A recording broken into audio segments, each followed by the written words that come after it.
Hello everyone, welcome to Bansal academy YouTube platform. हमने HP PGT chemistry के लिए एक मॉक टेस्ट सीरीज स्टार्ट की थी जिसमें आपके सिलेबस के सारे इंपॉर्टेंट क्वेश्चंस डिस्कस किए जा रहे हैं। तो आज उसी मॉक टेस्ट सीरीज का next test. So let's start. So our first question is an organic compound gives following spectral data। एक कोई ऑर्गेनिक कंपाउंड है जिसका ये डेटा गिवन है। आईआर की पीक आ रही है 2210, that is 2210, 1724 सेंटीमीटर इनवर्स। तो वैसे इस पर्टिकुलर आईआर पीक से ही मेरे को पता लग रहा है कि 22 एंड 100 ये पर्टिकुलर आती है सीएन के लिए। किसके लिए आती है पर्टिकुलर रेंज? ये सीएन के लिए, ठीक है। और एनएचएनएमआर का डाटा दिया हुआ है कुछ और 13 कार्बन। तो क्योंकि पहले मेरे को आईआर से पता लग गया कि मेरे कंपाउंड में सीएन मस्ट बी प्रेजेंट, तो इसमें भी सीएन है, इसमें भी सीएन है, इसमें भी सीएन है, तो B can't be your answer. Next, फिर उसने बोला 1724 सेंटीमीटर इनवर्स। जो आपका 1724 सेंटीमीटर इनवर्स है ये आइदर एल्डिहाइड, कीटोन या कार्बोक्सिलिक एसिड्स के लिए पीक लेके आता है। पर इन तीनों में ना ही एल्डिहाइड है, ना ही कीटोन है, ना ही कार्बोक्सिलिक एसिड है। तो चलते हैं एनएमआर पे। एनएमआर बोला कि 1.4 पे एक सिग्नल आ रहा है due to 3 hydrogens. It must be due to methyl protons. तो इसमें भी मिथाइल है, इसमें भी मिथाइल है, इसमें भी मिथाइल है। फिर 4.4 पे एक सिग्नल आ रहा है due to 2 hydrogens. It means ये CH2 पोर्शन का होएगा, है ना, क्योंकि क्वाड्रेट है which is attached with Me and also electron withdrawing group, तो वो इस वाले पोर्शन का है। ये भी सब में प्रेजेंट है। तो मेरे को हाइड्रोजन एनएमआर से तो कुछ, प्रोटॉन एनएमआर से कुछ ज्यादा इंफॉर्मेशन नहीं मिली। Coming to carbon NMR 16, 62, 118, 19, 122, 27, 68, इससे भी नहीं कुछ मिल रहा। This correspond to a carbonyl group peak. बाकी सारा तो ऑलमोस्ट सेम सा है। तो बचा मेरे पास फिर से कौन सा? आईआर। 1724 पे एक पीक आ रही है, इस पे आ सकती है, इनमें से तो कुछ नहीं हो सकता। फिर नेक्स्ट पीक हमारे पास 1735 से 1750 सेंटीमीटर इनवर्स तक एस्टर की आती है। पर ये वाली पीक रिड्यूस हो जाती है अप टू 1725 सेंटीमीटर इनवर्स अगर किसी तरीके से आपका एस्टर में पार्शियल सिंगल बॉन्ड करेक्टर आ जाए। तो यानी कि या तो मेरा ये हो सकता है ये, this can't be your answer. Near by peak इसकी आ रही है। अब अगर मैं इसकी बात करूंगी तो ऑक्सीजन अगर यहाँ पे जाएगा, ये सिंगल बॉन्ड हो रहा है तो यहाँ पे डबल बॉन्ड आ जाएगा। अगर ये लोन पेयर इधर को जाएंगे तो ये सिंगल हो रहा है तो ये डबल बॉन्ड करेक्टर आ जाएगा। तो इसमें तो कहीं भी सिंगल बॉन्ड करेक्टर की जगह बचती नहीं। बट अगर मैं इस कंपाउंड को देखूं तो अगर ये ऐसे कॉन्जुगेशन हुई, नो डाउट ऐसे कॉन्जुगेशन भी पॉसिबल है, पर अगर बेंजीन रिंग के साथ कॉन्जुगेशन होती है तो यहाँ पे कार्बोनिल ग्रुप का पार्शियल सिंगल बॉन्ड करेक्टर आ जाएगा, जिसकी वजह से आपकी न्यू की वैल्यू डिक्रीज हो जाएगी और वो नॉर्मल एस्टर की वैल्यू दैट इज 1735 से बिलो होकर 1725 तक चल जाती है। और उसने आपको दिया भी है कि इस पे एक सिग्नल आ रहा है, तो it means C is your answer. C answer is the correct one. Next question. In the 1H NMR spectrum recorded at 293 Kelvin, an organic compound C3H7NO exhibited signal delta 7.8, 1 hydrogen, 2.8, 3 hydrogen, 2.6, 3 hydrogen. NMR का data दिया हुआ जिसका formula है C3H7NO। तो ये तो मेरे को पता लग गया, ये तो हो ही नहीं सकता, इसमें तो ऑक्सीजन है ही नहीं, तो इन तीनों में से आंसर होगा। अब अगर मैं एनएमआर का डाटा देखूं तो 7.8 पे एक हाइड्रोजन का सिग्नल आ रहा है, तो यहां से मेरे को पता लग रहा है कि ये must be due to olefinic proton होएगा।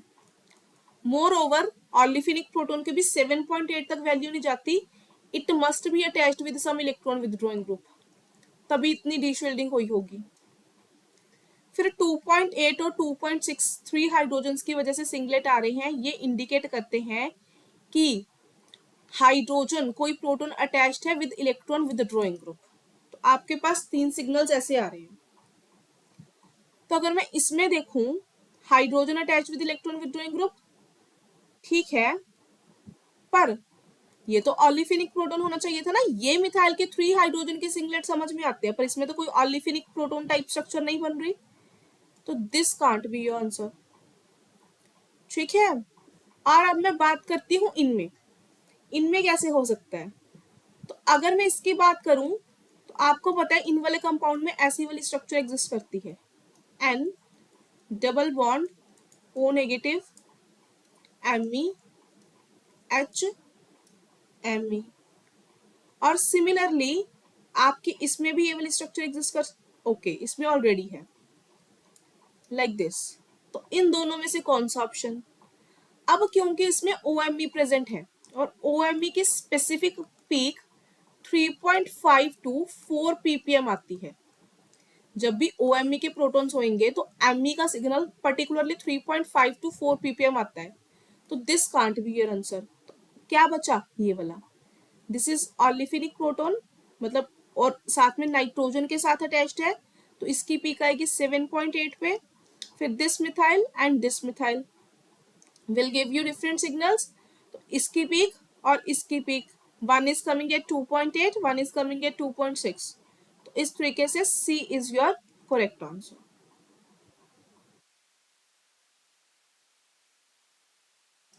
Next question, an organic compound Q exhibited the following spectral data, 7, it will be 760 centimeter inverse, 1 HNMR दी हुई है 7.2, 1 hydrogen doublet J16 hertz, 5.1 1 hydrogen से आ रहा है मल्टीप्लेट, 2.1 3 हाइड्रोजन से आ रहा है सिंगलेट, 1.8 3 हाइड्रोजन से आ रहा है डबलेट, J की वैल्यू 7 हर्ट्ज, और 13 कार्बन में उन्होंने बोला है कार्बोनिल ग्रुप है, तो कार्बोनिल ग्रुप में चारों में प्रेजेंट है, तो इससे कुछ नहीं मिल रहा। 760 से भी मेरे को पता लग रहा है कि ये पक्का एस्टर के अराउंड या उससे थोड़ी कोई पीक होगी, तो उससे भी मेरे को कोई इन्फॉर्मेशन नहीं मिल रही। आते हैं 1 HNMR पे, तो 1 HNMR पे एक सिग्नल है 7.2 पे, 5.1 पे, 2.1 पे, 1.8 पे। ये दोनों किसके सिग्नल्स हो सकते हैं, 2.1 एंड 1.8, ये मिथाइल ग्रुप्स के सिग्नल्स होंगे। ये होगा मिथाइल ग्रुप पर attached with electron withdrawing group, ये सिंपल ओनली मिथाइल ग्रुप का। नेक्स्ट इज योर 5.1, 5.1 और 7.2, तो 7.2 और 5.1 दोनों ही ऑलिफिनिक प्रोटॉन्स के सिग्नल होंगे, पर हाँ जो 7.2 वाला है that must be also attached with some electron withdrawing group. इस तरीके से 4 सिग्नल्स आ रहे हैं। अब देखूं, इसमें OMe है, इसमें भी OMe है, और मैंने पिछले क्वेश्चन में भी बताया कि OMe का पर्टिकुलर सिग्नल 3.5 से 4 ppm आता है, और ऐसा आपके पास कोई भी सिग्नल नहीं आ रहा, तो both of this can't be your options, तो बचता ही ये। अगर इसको मैं सेटिस्फाई करने की बात करूं, तो ये एक हाइड्रोजन है, ये एक हाइड्रोजन है, तो first signal, second signal, third signal, fourth signal, similarly इसमें फर्स्ट सेकेंड थर्ड फोर्थ, दोनों ही केसेस में इस वाले मिथाइल का सिग्नल आ जाएगा आपका 1.8, इस वाले हाइड्रोजन का है ना जो ऑलिफिनिक प्रोटॉन है 5.1, ये वाला हाइड्रोजन उस केस में भी सेम इलेक्ट्रॉन विदड्रॉइंग ग्रुप से भी अटैच्ड है, तो 7.2, और इस वाले मिथाइल का आपका सिग्नल आ जाएगा 2.1। तो ये तो दोनों में केसेस बन रहे हैं, सेम इसका हो जाएगा। फिर हमें कहाँ से पता लगेगा कि ए और बी में से कौन सा ऑप्शन है, तो ध्यान से देखिए, जब लिखा हुआ है 7.2 1 हाइड्रोजन डबलेट J16 हर्ट्ज, इसकी कपलिंग कांस्टेंट की वैल्यू आ रही है 16 हर्ट्ज, और ये वाली वैल्यू किसके लिए आती है, सिस वाले प्रोटॉन्स के लिए, ट्रांस वाले के लिए, ट्रांस वालों के लिए। तो अब ट्रांस किस में बन रहा है, J16 हर्ट्ज, तो वैल्यू ट्रांस प्रोटॉन्स की आ रही है, और ट्रांस वाली केस बन रही है इसमें, इसमें तो both the protons are in the cis form, तो it means A is your option. Trans वाली जे कपलिंग कांस्टेंट से मेरे को पता लगा कि ऑप्शन कौन सा आएगा, so option A is your correct one. Next question, the organic compound that displays following data is 1H NMR, 400 megahertz, 7.38 doublet, 7.25 doublet, 1.29 singlet. तो यहाँ से आपको पता लग रहा है कि 3 सिग्नल्स आ रहे हैं. तो पहले तो मैं 3 सिग्नल्स ही चेक कर लेती हूँ किसमें है. अगर मैं यहाँ पे चेक करूँ तो दिस इज योर POS. तो इन दोनों हाइड्रोजन्स का सेम सिग्नल, इन दोनों का सेम सिग्नल और इन तीनों का सेम सिग्नल. यस, इसमें 3 हाइड्रोजन्स आ रहे हैं. फिर कमिंग टू दिस वन, इन दोनों हाइड्रोजन्स का सेम, इन दोनों का सेम, इनका सेम और इसका ये. इसके तो 4 सिग्नल्स आ रहे हैं, तो this can't be your option. फिर ये यहाँ से कट किया, इन दोनों का सेम सिग्नल, इन दोनों का सेम, फिर 3, ये इसमें भी था या नहीं, एक मिनट, हाँ, इट मीन्स फिर यहाँ पे भी एक हाइड्रोजन होगा, उसका अलग सिग्नल और इस वाले का अलग. तो 5 सिग्नल्स आ रहे हैं इसमें, तो this can't be your option. अगर इसमें बात करूँ, इसमें कोई POS नहीं है, तो 1 2 3 4 और इन सब का सेम. इसमें भी 5 सिग्नल्स आ रहे हैं, तो this can't be your option. तो इसी में 3 सिग्नल्स आ रहे थे, तो देख के पता लग गया कि A इज योर ऑप्शन. ठीक है, ए आंसर. ये 1.29 सारे इस 3 वाले प्रोटॉन्स का आ जाएगा और ये दोनों एरोमेटिक प्रोटॉन्स की रेंज है. तो option A is correct one. Next, the correct match of the circle proton in column P with 1H NMR chemical shift in column Q. ये आपको कुछ सिस्टम्स दे रखे हैं, आपको बताना है कि कौन सा सही है कौन सा नहीं. अगर मैं फर्स्ट कंपाउंड की बात करूं तो ये साइक्लिक है, प्लेनर है, कॉन्जुगेटेड है. Yes, let us check the Huckel rule. इसमें 1 2 3 4 5 6 into 2 that is 12 pi electrons है. इट मीन्स ये कैसा कंपाउंड है, एंटी एरोमेटिक. ये सिंपल आपका ऑलिफिनिक प्रोटॉन है इसमें. और ये 1 2 3 4 5 6 7 14 पाई इलेक्ट्रॉन्स आर प्रेजेंट, तो this compound is your aromatic. अब जैसा कि आप सबको पता है, जो एंटी एरोमेटिक कंपाउंड्स होते हैं, इनका जो डी शील्डिंग जोन होता है, in case of anti aromatic compounds, जो इनका डी शील्डिंग जोन होता है वो इनसाइड अंदर को बनता है, रिंग के अंदर को. और जो इनका शील्डिंग जोन होता है वो होता है रिंग के बाहर को. और in case of aromatic compounds, आपका डी शील्डिंग जोन रिंग के बाहर वाली साइड बनता है और शील्डिंग जोन रिंग के अंदर वाली साइड बनता है. तो चेक करें. अब क्योंकि ये एंटी एरोमेटिक है, अंदर वाली साइड क्या होगा, डी शील्डिंग जोन. तो this proton is your D shielded, present in D shielding zone. फिर ये नॉर्मल ऑलिफिनिक प्रोटॉन है, 6 to 8 के अराउंड कुछ वैल्यू आ जाएगी इसकी. 6 to 8 भी नहीं, वैसे तो 5 to 7 ही, क्योंकि ये कौन सा एरोमेटिक है. फिर ये एरोमेटिक कंपाउंड था और एरोमेटिक कंपाउंड के अंदर साइड क्या होता है, शील्डिंग जोन. तो ये proton is present in the shielding zone. तो उसके अकॉर्डिंग वैल्यूज मैच कर लेते हैं. तो सेकेंड कंपाउंड की पक्का इससे मैच होगी 6.72. अब ये क्योंकि एंटी एरोमेटिक की वजह से डी शील्डिंग में प्रेजेंट है, तो इसकी हम ले सकते हैं 16.4. और ये आपका शील्डिंग जोन में प्रेजेंट है, तो इसका हम ले सकते हैं 0.61, -0.61. यही शील्डिंग जोन को रिप्रेजेंट कर रहे हैं. तो क्या आ गया, फर्स्ट को मैच करेंगे बी से, फर्स्ट को मैच करेंगे बी से, 2 ऑप्शंस में है. सेकंड को मैच करेंगे ए से, सेकंड को ए से और थर्ड को सी से. तो B option is your correct answer. Next, the rate constant of a unimolecular reactions this and this at temperature this respectively. The rate constant at 240 would be. वैसे तो इस रिएक्शन को करने का ये वाला तरीका है कि आप इन दोनों T1 T2 K1 K2 ये यूज करके आर्हीनियस इक्वेशन अप्लाई करो और वहां से एक्टिवेशन एनर्जी की वैल्यू फाइंड आउट कर लो. और उसके बाद क्या होगा, एक्टिवेशन एनर्जी की वैल्यू फाइंड आउट करने के बाद इस एक्टिवेशन एनर्जी की वैल्यू को यूज करना और इस टेम्परेचर की वैल्यू को यूज करना और वहां से के की वैल्यू निकल आएगी.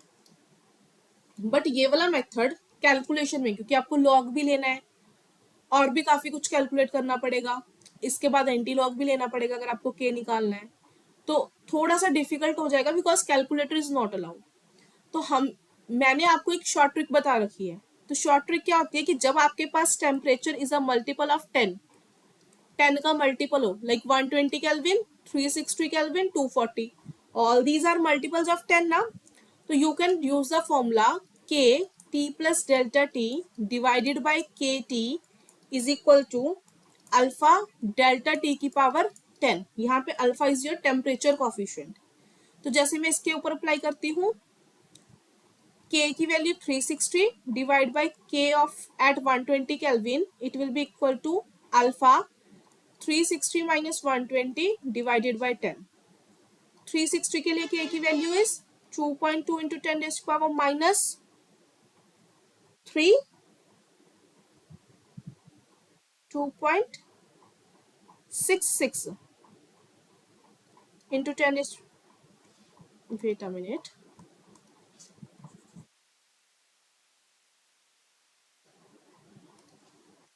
it is 2.66. के की वैल्यू 360 के लिए डिवाइडेड बाय के की वैल्यू 120 के लिए, it is 2.2 into 10 raise to power minus 1 divided by 2.66 into 10 raise to power minus 3. Alpha 360 minus 120 is your 240 divided by 10. So after solving this, you will get 82.7 is equals to alpha की power 24. ठीक है. अब इसको ना मैं solve नहीं करती, बाद में सॉल्व करूंगी. अब अगर मैं इस पे आऊं तो फिर से हम अप्लाई करेंगे कि k of 240 you have to calculate ना, divide by k 120, that will be equal to 240 minus 120 is 120 divided by 10. तो k 240 की वैल्यू तो आपको फाइंड ही करनी है, और k at 120 kelvin is 2.66 into 10 raise to power minus 3. तो अल्फा की पावर 12. अभी अल्फा की पावर 12 आ रहा है ना, तो इसको हम क्या कर लेते हैं, K 240 is equals to 2.66 into 10 raise to power minus 3 alpha की पावर 12. अब अल्फा की पावर 24 से इसकी वैल्यू निकालना बहुत मुश्किल था, पर मैं क्या करती हूँ, taking square root on both sides. Square root तो आप ले सकते हो, अगर आप दोनों साइड्स पे स्क्वायर रूट लोगे तो it will be under root of 82.71 alpha की पावर 12. तो अल्फा की पावर 12 की आपके पास वैल्यू आ गई 2.66 इंटू 10 रेज़ पावर माइनस 3, और ये आ गया under root of 82.71. And after solving this, ये तो आप खुद से कर सकते हो, इसमें कैलकुलेटर की कोई नीड नहीं है. After solving this you will get the answer 2.4 into 10 raised to power minus 2. तो option number A is your correct answer. But make sure ये फॉर्मूला तभी अप्लाई होगा जब आपका temperature is a multiple of 10. अगर temperature यहाँ पे 125, 365 ऐसा कुछ आ जाता, या और कोई number which is not a multiple of 10, then आपको आर्हेनियस इक्वेशन ही यूज करनी पड़ती. Next, the concentration of a reactant undergoing decomposition 0.1, 0.08, 0.067 mole per liter after 1, 2 and 3 are respectively. The order of the reaction. अब इसमें ना आपको order find करना है. आपको कंसंट्रेशन दे रखी है रिएक्टेंट्स की कुछ कुछ टाइम के बाद. अब इसमें ऑर्डर फाइंड करने का हमारे पास एक ही मेथड है कि उसने 0, 1, 2, 3 सारा कुछ गिवन है. ठीक है, सारा कुछ दे रखा है, तो हम हर किसी का ना रेट लो अप्लाई करेंगे. के की वैल्यू निकालेंगे अलग अलग कंडीशंस में. अगर तो वो इक्वल आती है देन वो आपका के सेट हो जाएगा और वो ऑर्डर को फॉलो करेगा, और अगर वो इक्वल नहीं आती इट मीन्स वो वाला एक्सप्रेशन सही नहीं है. और अगर मैं शॉर्ट ट्रिक की बात करूं, तो अगर सबसे पहले मैं जीरो ऑर्डर के लिए देखूं, तो for a zero order reaction जो आपका रेट लो या फिर जो कंसंट्रेशन की टर्म्स होती हैं that are in AP. AP का क्या मतलब है, अरिथमेटिक प्रोग्रेशन में होंगी, मीन्स कॉमन डिफरेंसेस सेम. अगर मैं बोलूँ 3, 6, 9, 12, ये एपी है क्योंकि 6 minus 3 is 3, 9 minus 6 is 3, 12 minus 9 is 3, जिसमें डिफरेंस कॉमन होएगा दैट इज एपी. तो अगर मैं यहाँ पे चेक करूँ तो 0.08 माइनस 0.1 और यहाँ पे चेक करूं 0.067 माइनस 0.08, तो मुझे दिख रहा है कि कहीं से भी इक्वल वैल्यूज नहीं आएंगी, तो जीरो ऑर्डर तो हो ही नहीं सकता। देन कमिंग टू हमारा फर्स्ट पार्ट, है ना। फर्स्ट पार्ट के लिए चेक करेंगे कि फर्स्ट ऑर्डर से वैल्यू सही आ रही है या नहीं आ रही। तो फर्स्ट ऑर्डर के लिए हमारे पास रेट लॉ होता है K T is equals to log base to power 10 A not by A T, also 2.303। तो मैं क्या करूंगी, यहाँ से के की वैल्यू अलग अलग कंडीशंस में निकालूंगी। फर्स्ट मैं क्या करती हूँ, 1 आवर के लिए जब कंसंट्रेशन 0.1 है, I am taking it as initial concentration, और 0.08 को फाइनल कंसंट्रेशन लेके अपना रेट निकाल लेती हूँ। तो मेरे पास क्या आ जाएगा 2.303 डिवाइड बाई टी।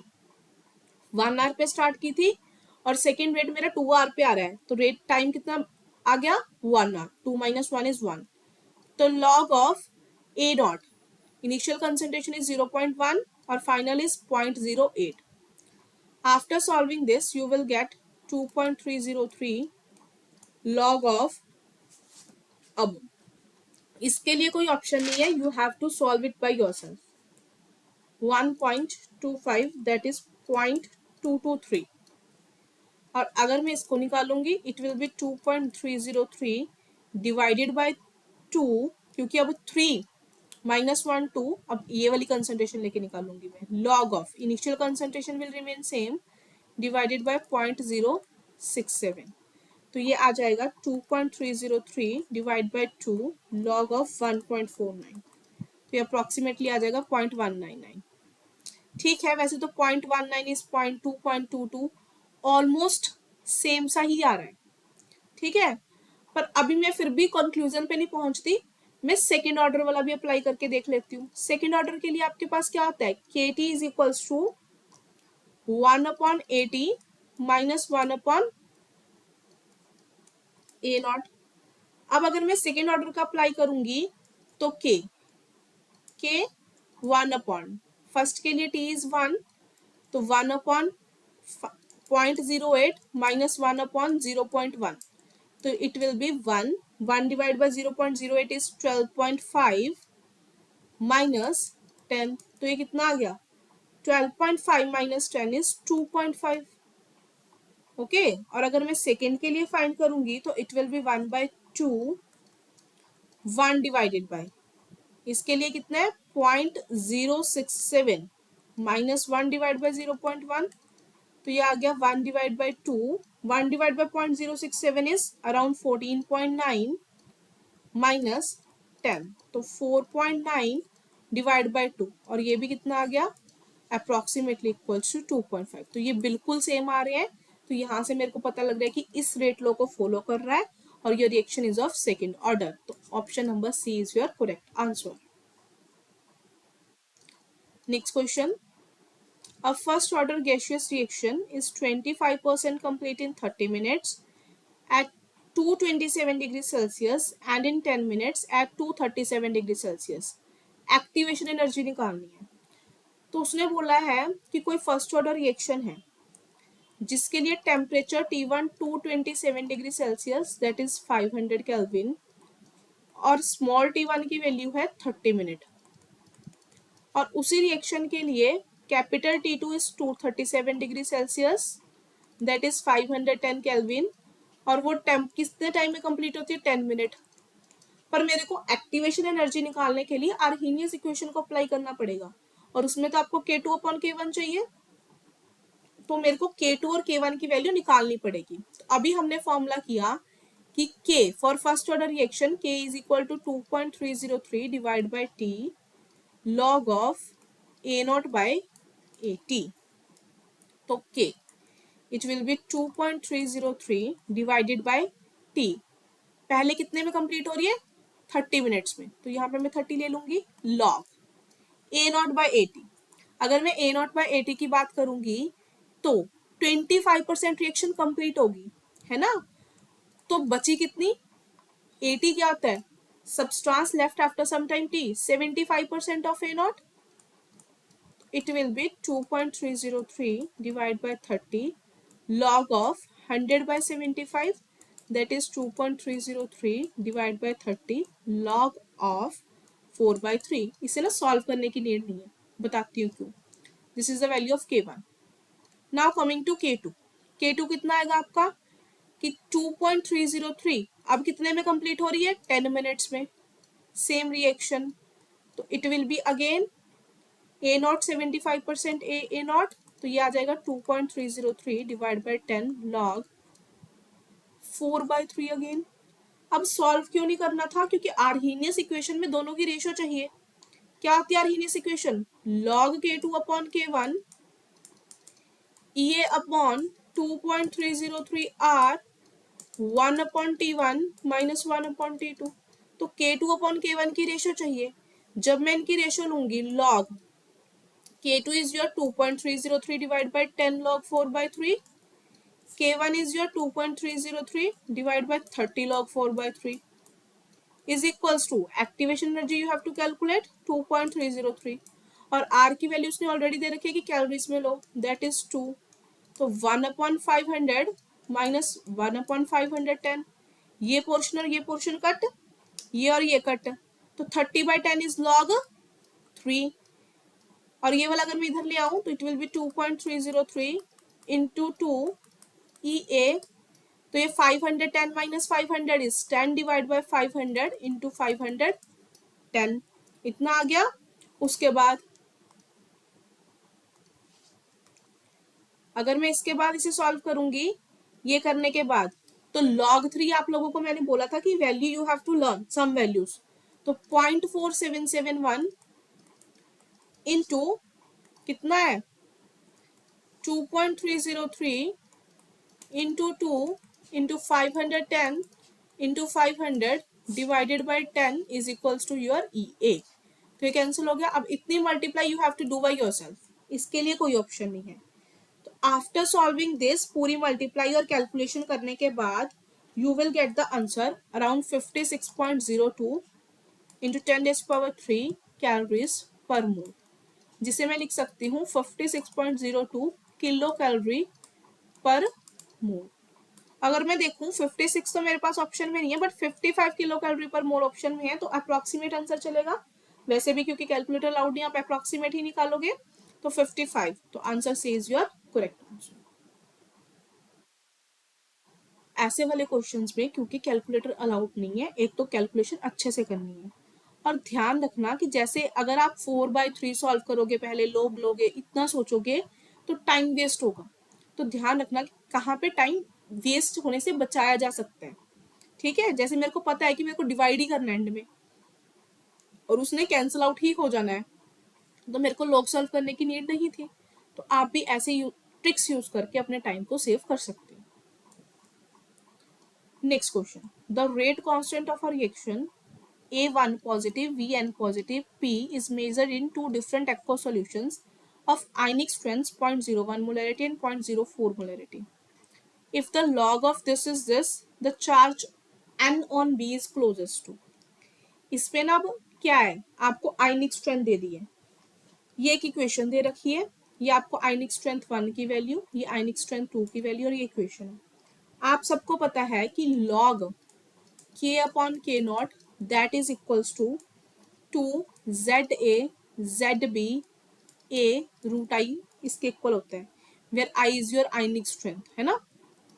अगर मैं μ1 μ2 लिख दूँ, ये लिख दूँ, चाहे I1 I2 लिख दूँ, इसमें भी A की value is your constant 2ZA ZB 0.509 होती है। हम अप्रोक्सीमेट 0.5 इंटू 2 करके 1 ले लेते हैं, तो it will be ZA ZB root I। तो स्टार्ट करते हैं इससे। अब यहाँ पे ZA की वैल्यू कितनी गिवन है, चार्ज A के ऊपर कितना है +1, और ZB की वैल्यू कितनी गिवन है, B के ऊपर चार्ज कितना है +n, तो ये कितना आ जाएगा +1 +n root I, that is n root I। तो सबसे पहले जब आपके पास आयनिक स्ट्रेंथ कितनी है 0.01 मोलर, ठीक है, आएगा log K at 0.01 divided by K nought is equals to, solve करके सबको कितना आ गया n root I, n root of 0.01। Under root of 0.01 is 0.1, तो ये इक्वेशन बन गई। सेकेंड में क्या है, जब आपके पास आयनिक स्ट्रेंथ 0.05 मोलर है तो लॉग के 0.0504 डिवाइडेड बाई के नॉट, तो एन 0.04, तो 0.04 का कितना आ गया 0.2। ये दो इक्वेशंस बन गई आप लोगों के पास। अब आपको इसकी वैल्यू गिवन है लॉग के 0.04 डिवाइडेड बाई के 0.01, इसके लिए मेरे को दोनों को क्या करना पड़ेगा, सब्ट्रैक्ट। जब मैं सब्ट्रैक्ट करूंगी 2 - 1, तो log K 0.04 divided by K nought minus log K 0.01 divided by K nought is equals to 0.2 n minus 0.1 n। अब यू नो लॉग में प्रॉपर्टी होती है कि जब भी टर्म्स डिवाइड माइनस में हो तो वो डिवाइड में चली जाती है, तो इट विल बी के not by K not divided by के 0.01 डिवाइडेड बाई के नॉट, ये आ गया 0.1 n, के नॉट से के नॉट कैंसल, तो ये आ जाएगा आपके पास लॉग के 0.04 डिवाइडेड बाई के 0.01 इज इक्वल टू 0.1 n, और इसकी वैल्यू आपको दे रखी है उसने क्वेश्चन में 0.3, तो 0.1 n, यहाँ से आपके पास n की वैल्यू क्या आ गई 3, तो कितना चार्ज आ गया बी के ऊपर +3। C option is your correct answer. Next, the point group obtained by adding symmetry operation sigma H to point group C4, ये हमने पिछले मॉक टेस्ट में भी किया था कि जब आप C4 में सिग्मा H ऐड कर दोगे तो कौन सा पॉइंट ऑपरेशन बन जाएगा C4H। Next, the number of C2H's in CCl4, ये भी क्वेश्चन हम ऑलरेडी कर चुके हैं कि CCl4 is a tetrahedral molecule, है ना। टेट्राहेड्रल मॉलिक्यूल में कितनी C2H's होती हैं 3C2, कौन कौन सी, एक्स एक्सिस की तरफ, वाई एक्सिस की तरफ, जेड एक्सिस की तरफ, C2X C2Y C2Z, वो जब हमने स्क्वायर बना के सॉल्व सॉरी क्यूब बना के सॉल्व किया था। Which of the following belong to C3V point group, ये भी क्वेश्चन ऑलरेडी हो चुका, इसके लिए आपको स्ट्रक्चर्स आनी चाहिए। SO3 है, BBr3 है आपका, अमोनिया है, वैसे तो सब याद ही है हम लोगों को अमोनिया का C3V पॉइंट ग्रुप होता है, बट फिर भी हम सबकी बाकी की चेक कर लेंगे। तो बेसिकली दिख ही रहा है कि मेरे को फर्स्ट थर्ड और फोर्थ स्ट्रक्चर सारी सेम है, तो जो इसका पॉइंट ग्रुप होगा वही इनका होगा। अब ये ट्राइगनल प्लेनर स्ट्रक्चर आ रही है, तो ट्राइगनल प्लेनर में you are having C3 axis, 3 C2 axis, 3 sigma V axis and 1 sigma H, question already कर चुके हम। तो इसका क्या आएगा D3H पॉइंट ग्रुप, सिमिलरली इसका भी D3H, इसका भी D3H, but in case of ammonia due to pyramidal structure you are having C3 and 3 sigma V, no sigma C2 axis is present here, तो इसलिए इसका point group is this one. Eclipse form of ferrocene, ये भी question हमने already कर लिया कि ferrocene के एक्लिप्स्ड फॉर्म, इसका पॉइंट ग्रुप क्या होता है, इसमें एक तो C5 एक्सिस होगी, पेंटागन है, और 5 C2 भी होंगे और 5 सिग्मा V भी होगी, क्योंकि दोनों रिंग्स आपस में एक दूसरे के ऊपर लाई करते हैं, तो सेंटर से करता है एक प्लेन भी पास करेगा जो दोनों को बाइसेक्ट कर देगा, sigma H is also present, तो इसके कॉरेस्पॉन्डिंग क्या आ जाता है D5H। The molecule that has an S6 symmetry element, ये भी हमने किसी मॉक टेस्ट में डिस्कस किया था कि B2H6 है, इसमें तो S6 के कोई चांसेस नहीं है, CH4 टेट्राहेड्रल है, इसमें भी S6 नहीं होता, PH5 TBP ज्योमेट्री है, D3H पॉइंट ग्रुप है, तो इसमें भी S6 नहीं आता, तो SF6, क्योंकि ऑक्टाहेड्रल मॉलिक्यूल है, ऑक्टाहेड्रल में S6 प्रेजेंट होती है, तो answer D is your correct answer. Then the symmetry group point group of propyne, propyne को हमने बोला था कि हम इस तरीके से कंसीडर करेंगे कि दिस इज योर प्रोपाइन, है ना, तो ये अमोनिया जैसा CHCl3 जैसा केस बन जाएगा। इसमें क्या है, एक तो आपकी C3 एक्सिस आ रही है और कोई भी C2 एक्सिस नहीं प्रेजेंट, और ऐसे ही आपके इनमें से पास करता क्या क्या बन जाएंगे, सिग्मा वीज, 3 सिग्मा वीज आर प्रेजेंट, तो पॉइंट ग्रुप क्या आ जाएगा C3V। Then in the IR spectrum of COCN5H3 negative, the CO stretch is observed at 1840 cm inverse. The CO D stretch in COCN5D3 negative will appear at nearly. अब IR spectrum की बात है, आपको पता है स्ट्रेचिंग फ्रिक्वेंसी 1/2πc √k/μ ये होती है। अब ये भी कांस्टेंट, ये भी कांस्टेंट, ये भी कांस्टेंट, क्योंकि हम सेम ही बॉन्ड्स की बात करें तो के भी कांस्टेंट, तो बेसिकली हम क्या लेंगे, it is equals to under root mu. तो जो भी omega of C O D होएगी divided by omega of C O H, तो क्या रिलेशन बन जाएगा, it is mu of C O D divided, sorry mu of C O H inversely proportional है mu of C O D. तो बात आती है इसी को सॉल्व करने की, म्यू को। म्यू आपके पास क्या होता है, mass one mass two divided by mass one plus mass two. तो सबसे पहले तो सी ओ एच के केस में निकालेंगे कोबाल्ट। कोबाल्ट का मास इन्होंने दे नहीं रखा, तो कोबाल्ट का मास होता कितना है वैसे हमारे पास। कोबाल्ट के लिए लेटर से हम x की फॉर्म में ले लेते हैं, जितना भी मास होगा हमें क्या लेना देना पता है या नहीं पता, तो x इंटू हाइड्रोजन का मास इज 1 और x प्लस 1, ऐसे ही cobalt with D, x into deuterium का मास इज 2 x प्लस 2। तो अब omega of C O D divided by omega of C O H, ये कैसे आएगा, x divided by x plus 1 whole divided by 2x divided by x plus 2। अब आपको पता है x plus 1 x plus 2 approximately same है, इसे मैं अप्रोक्सीमेटली ले लूंगी x divided by 2x, that is under root 1 by 2। तो omega of C O D क्या आ जाएगा, omega of C O H divided by root 2, और सी ओ एच का कितनी आ रही है फ्रीक्वेंसी 1840, तो रूट 2 की value 1.414। After solving this, you will get 1301.27 centimeter inverse, which is approximately equal to 1300. So option A is your correct answer. Next question. The selection rule for appearance of p branch in rotational vibrational absorption spectra of diatomic molecule within rigid water harmonic oscillator model are. तो आपको पता है वैसे rotational vibrational spectra के लिए आपका delta we should be plus minus 1 और जे की वैल्यू 0 टू प्लस माइनस 1। अब इसमें जे की वैल्यू पे डिपेंड करता होता है, जे की वैल्यू 0 प्लस 1 और माइनस 1 अलग अलग केसेस में आती है। Plus 1 is for P branch, 0 is for Q branch और minus 1 is your R branch, है ना। तो पी ब्रांच का पूछा था तो it means delta J should be equals to plus 1, नहीं सॉरी बाय मिस्टेक गलती से हो गया, plus 1 is for R branch और minus 1 is for P branch, ठीक है। तो डेल्टा जे की वैल्यू कितनी आएगी, -1। अब delta V plus -1 delta J -1, no, एक बात और है, उसने पूछा एब्जॉर्प्शन स्पेक्ट्रा, तो आपको पता है delta V is equal to +1 is for absorption and delta V is equal to -1 is for emission. तो डेल्टा वी +1 होना चाहिए और delta J -1, that is given in the option number B. This is corresponding to absorption, this is corresponding to P branch, ठीक है। In the pure Raman rotational spectrum of 16 oxygen whose electronic ground state is this, transition to form even J levels are missing, all J, odd J, none of the J। तो हमने दो case किए थे, एक oxygen का एक carbon dioxide का।